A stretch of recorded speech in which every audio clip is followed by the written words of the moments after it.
On passe maintenant au chapitre 7 du livre de Sklar. Nous allons examiner maintenant le codage convolutif et ça c'est couvert dans la section 1. Nous allons voir différentes représentations pour le encodeur pour ce genre de codage convolutif. Et nous allons passer à l'algorithme pour faire le décodage. Et finalement, nous allons finir avec une discussion des propriétés des codes convolutifs.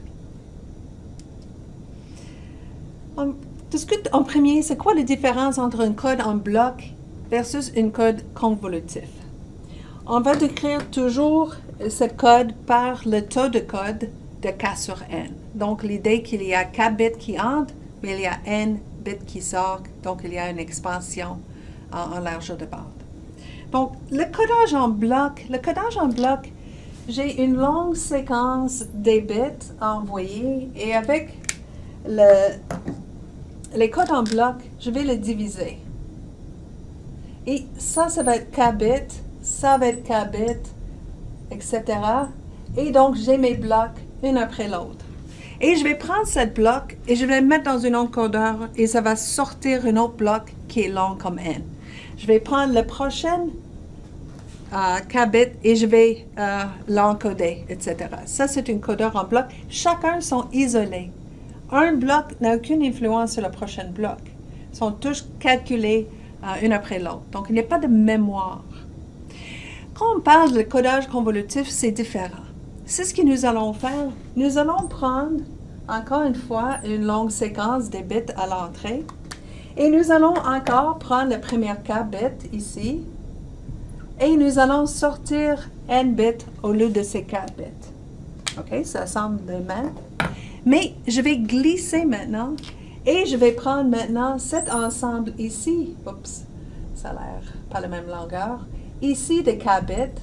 Et ces K bits vont sortir N bits. Donc, on peut voir qu'il y a des recouvrements entre les blocs. Les blocs ne sont pas sans influence sur l'un ou l'autre. Donc, il y a une certaine mémoire qui est introduite dans ce genre de codage. Donc, ça, c'est la différence entre un code en bloc et un code convolutif. Donc, le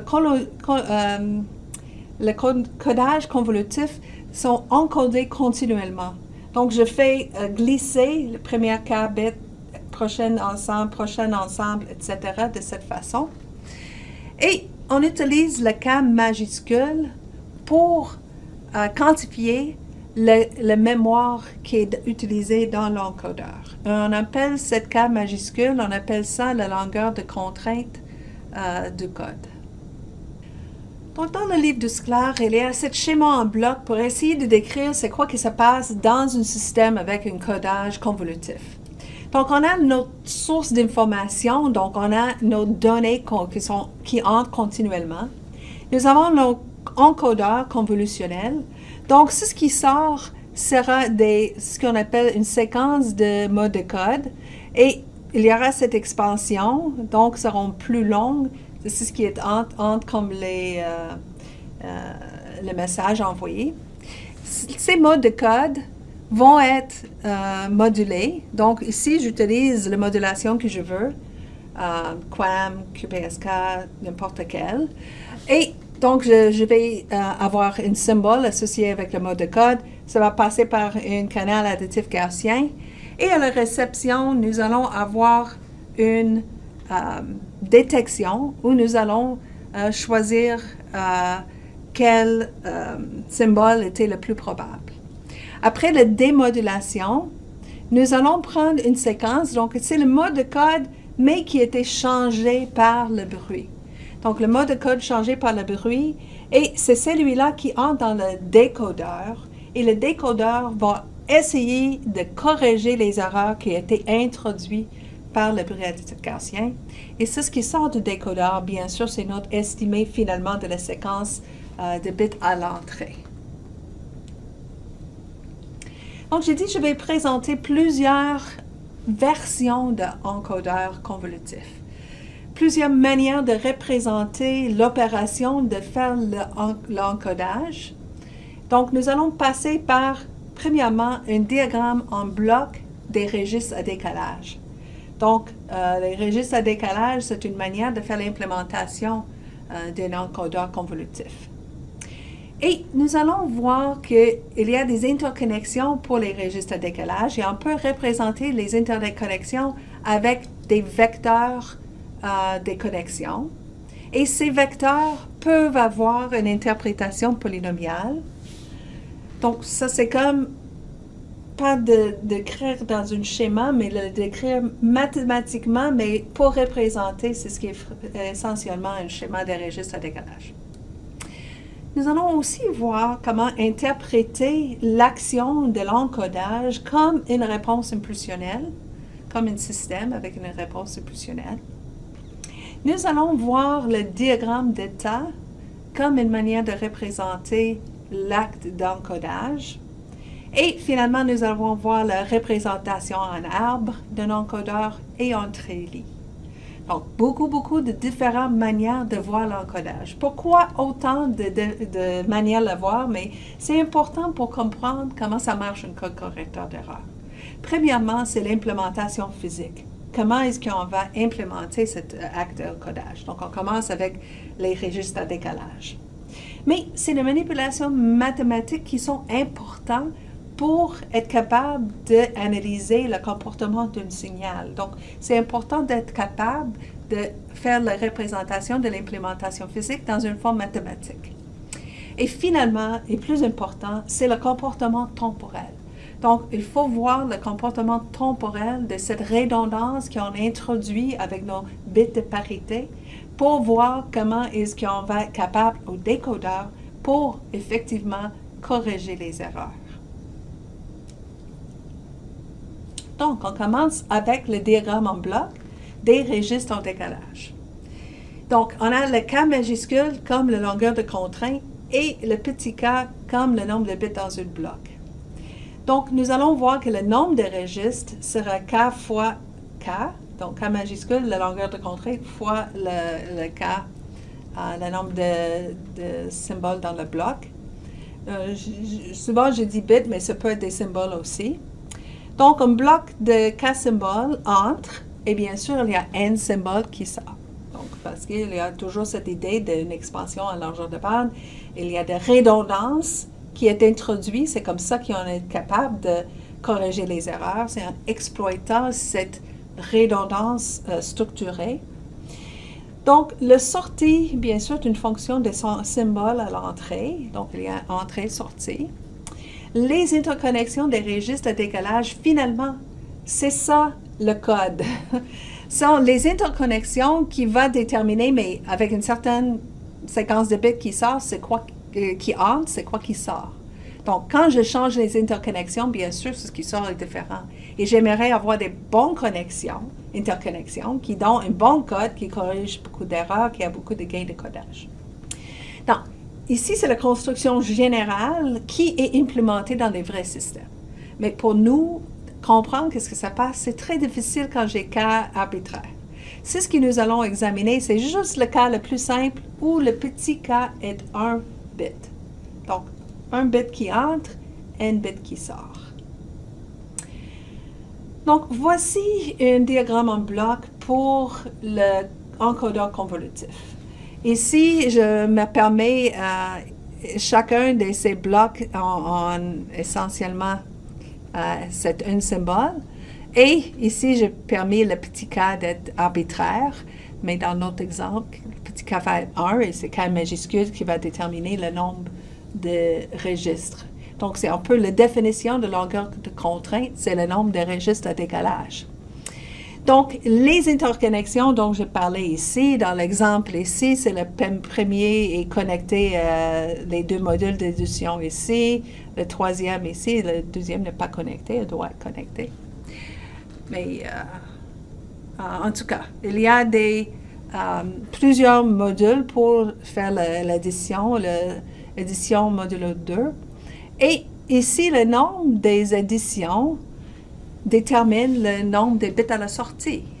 Donc, à la fin, au lieu de sortir 1 bit, je sors plutôt n bits. Donc, au lieu de sortir k bits, je sors n bits. Et ce qui sort ici, c'est ça qu'on appelle le mot de code. Donc, étant donné qu'il y a toute une séquence des symboles qui entrent, il y aura toute une séquence des mots de code qui sort de cet encodeur avec les registres à décalage. Donc, j'ai dit que les vecteurs, les interconnexions, finalement, sont le code. La performance est basée strictement sur ces interconnexions. Donc, je peux représenter les interconnexions avec un vecteur binaire. Est-ce qu'il y a une interconnexion ou non? Et c'est ça que je vais montrer maintenant avec un exemple très simple. Donc, ici, c'est un encodeur où le petit k, comme je dis, dans tous nos exemples, le petit k va être égal à 1. Ici, n égale à 2. Comment est-ce que je sais qu'il est n égale à 2? Parce qu'il y a deux sommations. Il y a 2 bits qui sortent. Donc, un bit qui entre, 2 bits qui sortent. Donc, normalement, j'aurai ici les bits qui entrent et normalement, j'aurai chaque décalage un bit qui sort. Mais ce n'est pas ça que j'utilise. Ça entre et ce qui sort sera plutôt, dans cet écran ici, 2 bits qui sortent. Donc, dans l'exemple ici, nous pouvons voir il y a 3 interconnexions ici, 2 interconnexions ici. Donc, imagine que j'écris les interconnexions avec une équation. Donc, par exemple, E1, le bit 1 dans le mode de code qui sort, est le registre 1, registre 2 plus registre 3. Et de la même façon, le deuxième bit du mode de code est la somme de registre 1 et registre 3. Donc, ici, c'est la version équation.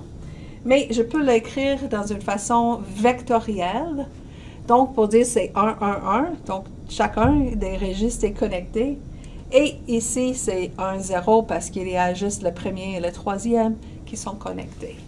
Donc, voici un exemple très simple d'écrire les interconnexions dans une forme vectorielle. Donc, avec la représentation en registre à décalage, on peut voir que la longueur de contrainte et le nombre de registres à décalage. Dans cet ensemble de registres à décalage, nous allons supposer ou interpréter le premier registre à décalage comme une buffer pour les bits qui entrent. Et tous les autres registres à décalage, ensemble, vont représenter ce qu'on appelle l'état de l'encodeur. Donc, l'encodeur a un certain état, il y a certaines entrées dans les registres qui restent, et à la buffer d'entrée, je peux faire entrer un 1, 0 dans le cas des bits. Donc, on verra que c'est pour ça que nous allons discuter le diagramme d'état pour un encodeur. Donc, un encodeur de ce genre-là, il y a des registres, il faut les initialiser parce que la sortie va dépendre, il y a de mémoire dans cet encodeur. Donc, si je commence avec tous les registres avec 1, je vais avoir une certaine sortie. Si je commence avec tous les registres à 0, j'aurai une autre sortie pour commencer au moins. Donc, typiquement, nous allons supposer qu'initialement, nous avons toutes 0. Donc, ils sont vides. Donc, c'est 0 pour commencer. Donc, c'est une convention. On va supposer ça. Mais c'est important. L'initialisation va changer le résultat. Donc, nous allons prendre un exemple maintenant de comment, c'est quoi le fonctionnement de cette implémentation en registre de décalage. Nous allons envoyer le message 1, 0, 1. Bien sûr, je vais précéder tout ça pour 0, ça veut dire que je vais initialiser l'état de l'encodeur avec tout 0. Et bien sûr, j'aurai des choses dans mes registres après que j'ai envoyé 1, 0, 1. Il faut que je force les bits à sortir. Donc, je vais finir pour suivre tous les bits par 0. Donc, je vais ajouter des 0 au départ pour initialisation et je vais mettre des 0 à la fin pour forcer que tous les bits sortent de l'encodeur. Donc, voici notre séquence. 2 bits pour commencer, 2 bits à la fin et au centre, c'est notre 1, 0, 1, c'est la séquence qu'on veut encoder avec notre encodeur. Temps 1. Donc, on fait entrer cette séquence dans nos registres de décalage. Donc, on commence, les premières deux zéros ici sont dans les registres 2 et 3. Et bien sûr, là, dans le buffer de l'entrée, le premier bit qui est des données est égal à 1. Donc, l'état initial, c'est 0, 0. Et j'ai le premier bit d'information qui va être codé. OK, donc je prends cet encodeur et je fais le somme. 1 plus 0 plus 0, ça donne 1. Donc, ça, c'est le bit U1. Et j'ai 1, 0, 0, le somme est 1. Donc, l'autre bit est aussi 1. Donc, ça, c'est la sortie à temps 1. Donc, premier instant de temps. C'est le prochain intervalle de temps. Qu'est-ce que ça passe? Je fais de décalage. Donc, le 0 qui est ici sort, disparaît. Il n'est pas utilisé parce que la sortie est ici, cette équation. Le 0 ici, ça va passer à côté. Le 1 passe à droite et le nouveau entre. Donc, temps 0, le 1, 0 qui était ici est maintenant dans l'autre position. Et je fais entrer le nouveau bit ici, le 0 est ici. Donc, je calcule encore. 0, 1, 0, le somme, ça donne 1. Ici, c'est juste 0 et 0, somme est 0. Donc, la sortie à cet instant-là, il y avait un bit qui entre, c'est 0. Et ce qui sort, c'est une séquence 1, 0. Une expansion k égale à 1, n égale à 2. Troisième intervalle de temps, OK, donc le 0, 1 qui était ici, c'est maintenant dans les registres 2 et 3. Et le prochain bit entre, c'est une 1. Je fais mes calculs, j'arrive à 0 et 0. Donc, le mode de code qui sort sera 0, 0. Prochain intervalle de temps, OK, on commence à faire entrer le 0 pour forcer que le dernier bit de données sort de notre encodeur. Ça ne s'est pas sorti encore. Donc, il va encore influencer le sortie. Donc, on fait nos calculs et nous arrivons à le mode de code 1, 0. On fait entrer un autre 0. Maintenant, le dernier bit d'information est dans la dernière position. Je fais mes calculs, ça fait 1, 1. Et je finis par flasher, mettre la dernière entrée qui est 0, 0. Donc, ça, c'est pas vraiment partie la séquence. Donc, c'est quoi la séquence de mode de code qui sort? J'ai le mode de code 1, 1, suivi par le mode de code 1, 0, suivi par le mode de code 0, 0, suivi par 1, 0, 1, 1. Donc, c'est ça la séquence qui sort de mon encodeur. Donc, on voit maintenant comment ça marche, l'encodage. On a cette idée que, tranquillement, je vais passer des bits. Et c'est important, la séquence qui se va influencer. Il y a de mémoire dans cet encodeur. Et ça, c'est la mémoire est reliée à cette longueur de contrainte.